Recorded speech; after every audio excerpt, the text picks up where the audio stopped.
Hey, it's Mike Brennan. We're doing a special video news update. We're working with Simon Whitelock here, who is the president of ITC Michigan, and we're going to be flying in a helicopter doing aerial patrols. And why are we doing that, Simon? Apart from being fun, it's also necessary for us to take a look at our system to identify any problems before we get into our summer peak season. All right. So we want to spot any equipment that may need repairing or any vegetation that may have grown into the corridor that could be a problem, so that we can take care of it before we get into July and August when our peak demand season is here. Absolutely. We were just talking before we started that you had a peak demand in the wintertime, right? Because it was so darn cold around here. We did.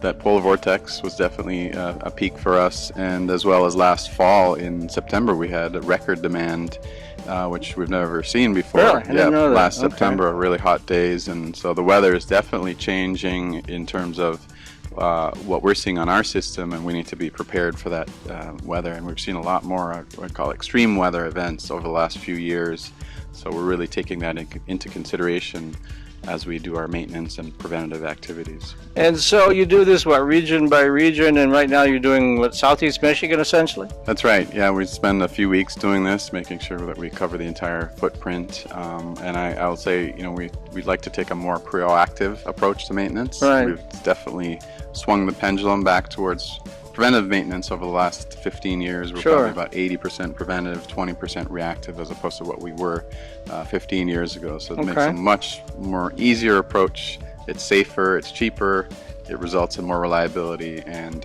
so we're very cognizant of the benefits of the preventive, proactive, systematic maintenance program.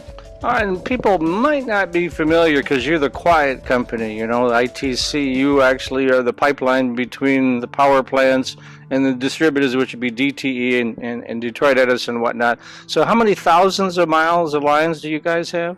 Oh, altogether in our entire system, I think we've got about 16,000 miles.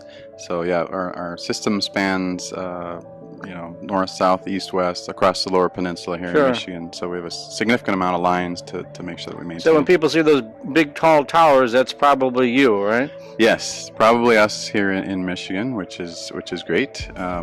We have the lattice towers, what we call the single monopoles made of steel, and some wood poles too. And I'm with Simon Whitelock, who is the president of ITC Michigan. Thanks, Mike. Thanks, Simon.